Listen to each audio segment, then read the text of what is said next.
defensive down the line. Patty, when you played them earlier, you talked about the atmosphere. Your team's grown up a lot since then. How much better is your team today than when you were right then?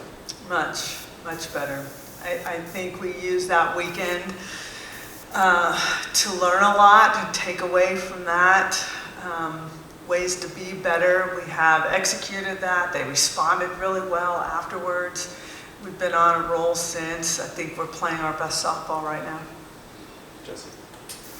Patty, we've asked you a lot about Sydney Barker lately, but specifically this last weekend, she's been in that third spot a lot in that lineup. Just how did you see her kind of be productive in that role, and what does that do, especially at the top of that lineup? Yeah, she's been really comfortable at practice. She's been swinging well. You can see her in the cages. She's definitely maturing into a really good hitter and understands strike zone, doesn't try to do too much, but she can take a swing and even mishit it, but hit it hard enough that it'll land somewhere.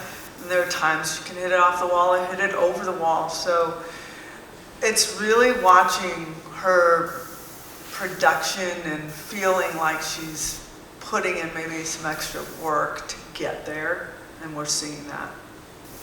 Patty, I wanted to ask you about Gabby. You knew obviously with this newer roster, you're going to need some of your freshmen to step up, and she's obviously been in that starting spot since the beginning.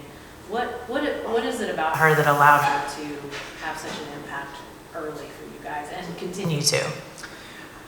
I think coming into the fall, she was very nervous. She was trying really hard. There was a lot of, put some unnecessary expectations on herself.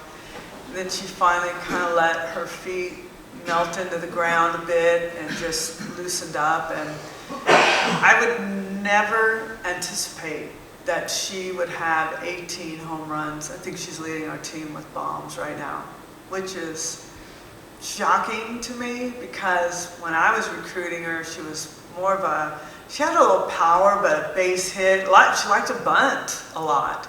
So this is a wonderful surprise. But she has, again, these guys are coming in, they're getting stronger, and they're learning a lot about hitting and setup and about their body and how their bodies work. And when they put it all together, and that's what you can get out of it. She talked about, told me that the way that she's sort of been freed to play and not, sort of have the pressure of expectation. When I think about the fact that she's a freshman on the team that has won 4 national championships, I'm like, how does that work? So how have you enabled sort of to crack her open to that next level to produce like she has? I think it's a big part of it is maturity and knowing what your mind is saying to you and how to stop that and flip it, how to calm your body, how to be prepared. Sleep is important, recovery is important. She handles it definitely not like a freshman. She handles it like a pro. She handles it like a mature athlete who wants to be great. And it's hard to find those anymore. She's definitely figured it out. Abby, just from facing Riley and Prisky in the circle, what do you remember as far as takeaways from matching up the prep you did the first time and the experience you had versus, I guess, how much more prepared you guys would be this go around to face them a second time? I think our team went in there with all the knowledge we could have had for the pitchers. I think because it's such a new team and it was early on in our season, we kind of let the emotions get to us. It was our first away crowd that really was a standout. And I think we let those emotions get to us. But we have all the same information, and we're a different team now. It's completely different. And I'm glad that happened early on in the season because it made us grow, and we're a different team now. So.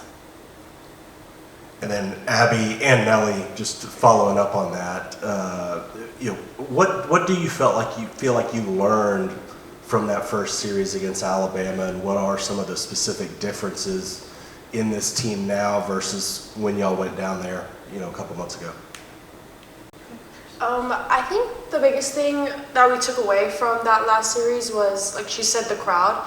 And I feel like with this team now and being able to experience all that we've had since then, I feel like we have kind of learned to embrace it and kind of just think like, like we're playing and they're watching, and that's all it really is. And we're just not making the moment too big and not making this game bigger than it is. So I feel like we've grown a lot in that way, and then just trusting what we've been doing and the work that we've been putting in. I feel the same way, and mainly just how she said, embracing the crowd, maybe just kind of being within each other. We have put a lot of stuff with each other, and being able to grind with each other has really helped us, knowing that everyone on the team is going through the same situation, so just being able to build on that. Abby, for you, I know there's still probably a lot of season left, but just what has it meant to you personally to get to come in here and jump in with this group and have the chance to play to go back to OKC? Yeah, it's been amazing. These girls, best group of girls I've been with, and so being able to be with them on the field is amazing, not just playing softball, but off the field. And I mean, I'm excited to go back to OKC. We still got a weekend, but we're ready to play, we're ready to fight, and we're ready to get there. Yeah, Patty, how do you feel Alabama is different from the last time you played them? I'm sorry, In what ways do you feel Alabama is different from the last time you played them? Well, I've known Pat Murphy for quite a while, a long time actually, and he is really, really good at getting his team ready to play. And they're fast, they're aggressive, they have a good staff, and he mixes them up really good. So you got to be ready to flip your script quickly as to who he brings in. They challenge you on the base pass. If you bobble, they're going to score. If you do anything that is not clean, they will make you pay for it. But he is a master of motivation and getting his teams ready to be their best in this type of postseason setting. Jenny, cool. I obviously had a lot of classic matchups with Alabama over the years.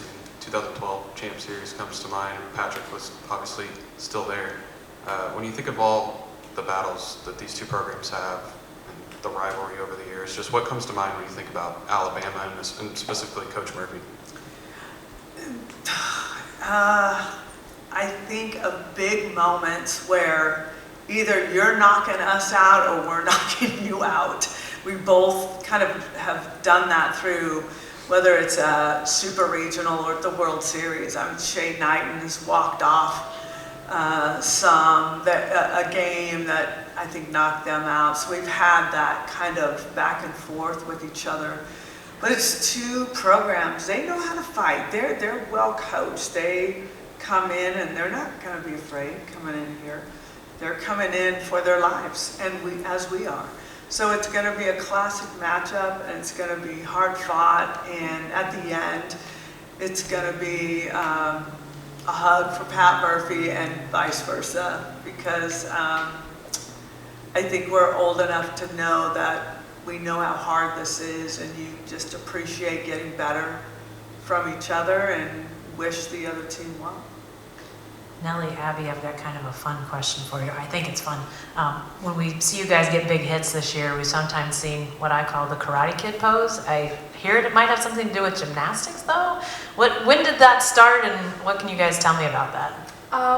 Yeah, I mean, in the beginning of the season, we love watching women's sports in general, and we love our gymnastics team, so we would do that little thing for them. And then, I don't know, we just kind of make a joke out of it. I mean, everything's funny. We like to be loose, have fun, just be free. So we've been doing a lot of different celebrations, I would say. Yeah, we love women's sports, and gymnastics is one of the top programs here, so we wanted to represent them well. Patty, I know you and KJ have both talked about each other in your programs, and obviously Jenny's program and on down the list of the women's programs, but what does that mean when the players start to get in the mix of enjoying each other's successes? It's respect, absolute respect for each other. The day after the women's gymnastics team won, they came on to our field with their trophy and hugged some of our players. They were sitting up in the stands, and fans were, around them. We were rooting for women's basketball. It's just respect for women's sports here and the elite level that we're all trying to play, all of us, not just the ones that you named. it's hard to live in this world of elite sport, and it's hard to maintain it. So there's a different level of respect that we have, knowing the grind that it takes. Abby, you've been through the postseason awards before. What's impressed you the most about this group being a really young team, but looking like a really veteran team in big moments in the SEC tournament and this past weekend at regionals? Like you said, we're a young team, and I think something that's really stood out is just how much we've grown since the beginning of the season. This team doesn't feel like we have freshmen and sophomores playing. It feels like it's a veteran team. And so just being able to see these people like Gabby and Sid Parker come up to the plate and being able to do big time things, big time situations has been really cool to see. And I feel like I haven't seen a team do that in a while. And so being able to see our younger athletes perform so well in these situations is just so fun for me to see. Like, that's what I enjoy the most about any game. A couple more if you need to, and pass it down to James, please. Patty, when you guys had to play in the rain with Kalani and those guys, I thought it was that game. Well, hold on. I thought that was the game that you started using your voice to help the game grow and not do this anymore. And now they consider not playing on wet conditions and not playing at 3 in the morning and things like that. But that game had some impact. I know it didn't turn out well for you, Right. but that game had some impact on the future of the game, didn't it? Absolutely. So now that it's so far past, we can all agree they won fair and square, right? So there's no hard feelings here. But this was game 3 of a national championship game being played at 10:30 at night, and fans sitting with raincoat. I mean, it was like, what are we doing? And I just remember asking, what are we doing? And it was, ESPN won't come back tomorrow, so we got to play it now. ESPN saying, we didn't say that. So I'm not getting a real answer, and they played it the right way. They embraced it, they played it the right way. For me personally, I was disappointed that if we would have played the next day, it would have been the most watched female softball game ever, and may still hold that because it was such a battle of elite players, elite pitching on both sides. It was tremendous matchup and a tremendous opportunity to bring more fans into the game and to put us in a better position versus a ball slipping out of your hand when you're trying to pitch it. But see, I am not mad. I understand how it works. So I don't lose sleep over this. Everyone is fair and square. But to your point, I appreciate it because back then maybe people didn't think we deserved better. But we absolutely deserve better now. That would never happen today. It would not.